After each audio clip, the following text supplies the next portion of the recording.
menebar dakwah, meraih surga. Keenam, di antara intisari akidah salafus saleh adalah masalah ru'yatul mu'minina rabbahum yaumal qiyamah. Bahwasanya orang-orang yang beriman akan bisa melihat Allah Subhanahu wa taala besok di akhirat. Ya, kata beliau wal iqraru bir ru'yati ba'dal maut. Ahlussunnah wal Jamaah menetapkan ru'yah, yaitu melihat Allah Subhanahu wa taala setelah kematian. Itu kelak di akhirat. Orang-orang beriman akan bisa melihat Allah Subhanahu wa taala. Sebagaimana Allah berfirman, wujuhu yawma idzin nadhirah ila rabbiha nadhirah. Wajah orang-orang yang beriman itu berseri-seri, ceria karena mereka melihat wajah Rabb mereka. Demikian juga dalam surat Al-Mutaffifin ketika Allah mengatakan tentang orang-orang kafir, kalla innahum ar-rabbihim yawma idzil lamahjubun. Ya, sekali-kali tidak, mereka itu terhalang dari melihat Allah Subhanahu wa taala. Enggak bisa melihat Allah. Kata Imam Syafi'i, kalau orang-orang kafir terhalang enggak bisa melihat Allah, itu berarti orang-orang beriman bisa melihat Allah.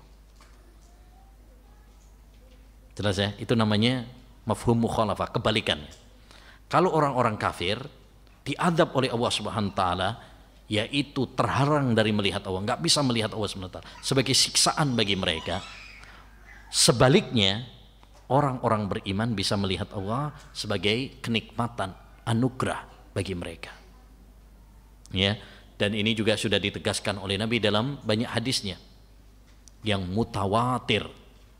Mutawatir itu hadis yang diriwayatkan dari jalur yang banyak sekali yang tidak mungkin mereka sepakat di atas kedustaan. Nabi SAW bersabda, innakum satarawna rabbakum kama tarawna al-qamara lailatal badri la tudhammuna fi ru'yatih. Ya, kalian akan melihat Rabb kalian ya besok pada hari kiamat sebagaimana kalian melihat rembulan di malam bulan purnama. Maksudnya bukan berarti Nabi menyamakan Allah dengan rembulan, bukan ya, tapi cara melihatnya. Kalian akan melihat Allah seperti kalian melihat rembulan di malam bulan purnama, yaitu la tudhammuna fi ru'yatih. Kalian enggak bakalan tudhammuna fi ru'yatih, enggak bakalan desak-desakan. Seperti kita kalau melihat rembulan malam bulan purnama kan nggak perlu desak-desakan. Begitu juga dengan ya melihat Allah Subhanahu wa taala besok pada hari kiamat. Maka Ahlussunnah wal Jamaah sepakat bahwa orang-orang beriman bisa melihat Allah Subhanahu wa taala besok pada hari kiamat. Yang nggak mungkin itu adalah melihat Allah ketika kita masih di dunia. Itu nggak mungkin. Kalau ada orang ngaku bisa melihat Allah Subhanahu wa taala di dunia ini, maka dia bohong, pendusta. Kata Nabi alaihi salatu wassalam, innakum lan tarau rabbakum hatta tamutu. Kalian tidak akan melihat Rabb kalian sampai kalian mati. Ya. Tapi melihat Allah Subhanahu wa taala besok di hari kiamat bagi orang-orang yang beriman, maka itu adalah hak benar adanya. Ya. Maka kita harus membedakan. Kalau di dunia itu tidak mungkin. Kalau di akhirat mungkin bagi orang-orang yang beriman. Ya. Baik. Bagaimana caranya supaya kita bisa melihat Allah SWT? Ini penting. Kenikmatan yang paling besar besok di surga itu adalah ketika kita bisa melihat Allah SWT. Bagaimana caranya supaya kita bisa melihat Allah SWT? Satu, iman. Antum harus beriman. Kalau kita ingin mendapatkan anugerah ini, kunci utamanya adalah beriman. Kalau kita tidak beriman, maka kita akan terhalangi dari melihat Allah. Seperti tadi, kalla innahum ar-rabbihim yauma idzil lamahjubun. Ketahuilah, ya sesungguhnya mereka orang-orang kafir terhalang dari melihat Rabb mereka karena kekufuran mereka. Yang kedua, ya, kalau kita ingin melihat Allah Subhanahu wa taala besok di akhirat, Yang kedua caranya adalah dengan menjaga ibadah sholat, terutama sholat subuh dan sholat asar. Sebagaimana dalam hadis Nabi SAW setelah mengatakan kalian akan melihat Rabb kalian, ya, seperti kalian melihat rembulan di malam bulan purnama. Kemudian kata Nabi, kalau kalian bisa untuk tidak ketiduran dari sholat, ya, sebelum terbitnya matahari. Apa sholat sebelum terbitnya matahari? Sholat subuh. Dan sholat sebelum terbenamnya matahari. Apa itu? Asar. Kalau kalian bisa enggak ketiduran dari sholat subuh dan sholat asar, lakukanlah. Apa itu maksudnya? Apa hubungannya? Apa korelasinya antara hadis tentang melihat Allah dengan anjuran untuk sholat subuh dan sholat asar? Kata para ulama, hikmahnya adalah kalau kalian pengen, seakan-akan Nabi mengatakan, kalau kalian pengen untuk bisa melihat Allah nanti, maka jaga dua sholat ini, yaitu sholat subuh dan sholat asar. Itulah cara supaya kita bisa melihat Allah Subhanahu wa Ta'ala di akhirat nanti. Ya, makanya ini juga faedah penting bagi kita ayyuhal ikhwah, faedah yang sangat penting. Ketika kita belajar akidah, ketika kita belajar tauhid, maka hendaknya membuahkan ibadah, membuahkan amal saleh, dan membuahkan akhlak.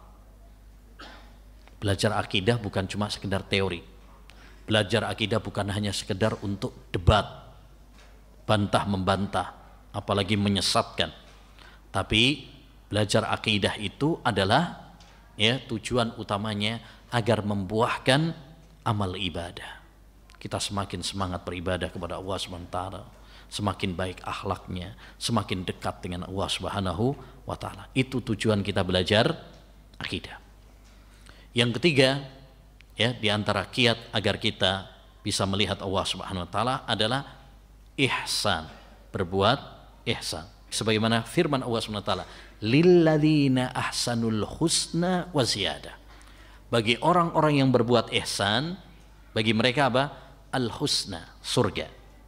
Wa ziyadah, dan bonus. Apa yang dimaksud dengan bonus di situ? Disebutkan dalam riwayat Muslim, an-nadharu ila wajhillah, melihat wajah Allah. Itu penafsiran Nabi, dan Nabi adalah orang yang paling mengerti tentang Al-Qur'an. Beliau menafsirkan makna bonus di situ, ziyadah, tambahan di situ adalah melihat wajah Allah Subhanahu wa Ta'ala. Ya, maka kita kalau pengen untuk melihat Allah Subhanahu wa Ta'ala hendaknya berbuat ihsan. Apa ihsan itu? Ihsan itu ada dua. Pertama, ihsan kepada Allah Subhanahu wa Ta'ala, yaitu kita beribadah seakan-akan melihat Allah. Kalau nggak bisa, yakinlah Allah yang akan melihat kita. Itu berbuat ihsan kepada Allah Subhanahu wa Ta'ala. Kita beribadah dengan ikhlas, dengan merasa diawasi oleh Allah Subhanahu wa Ta'ala, dengan ittiba, mengikuti tuntunan Nabi Shallallahu Alaihi Wasallam. Yang kedua, ihsan kepada sesama makhluk, berbuat baik dengan kepada makhluk. Khairun nas anfa'uhum linnas, sebaik-baik manusia adalah yang paling memberikan manfaat kepada orang lain. Apa yang kita bisa bantu kepada orang lain, lakukan. Taib. Yang terakhir, kiat agar kita bisa melihat Allah SWT di akhirat adalah dengan doa. Doa kepada Allah SWT. Makanya Nabi mengajarkan kepada kita doa. Penting nih dihafal supaya kita mendapatkan anugerah ini. Di antara doa yang diajarkan oleh Nabi apa? Allahumma inni as'aluka ladzatan nadhari ila wajhika wasyauqa ila liqa'ika. Ya Allah, aku memohon kepadamu kelezatan, kenikmatan memandang wajahmu dan kerinduan bertemu dengan. Itu di antara doa yang diajarkan oleh Nabi Shallallahu Alaihi Wasallam, meminta kepada Allah Subhanahu wa Ta'ala agar kita bisa melihat Allah Subhanahu wa Ta'ala.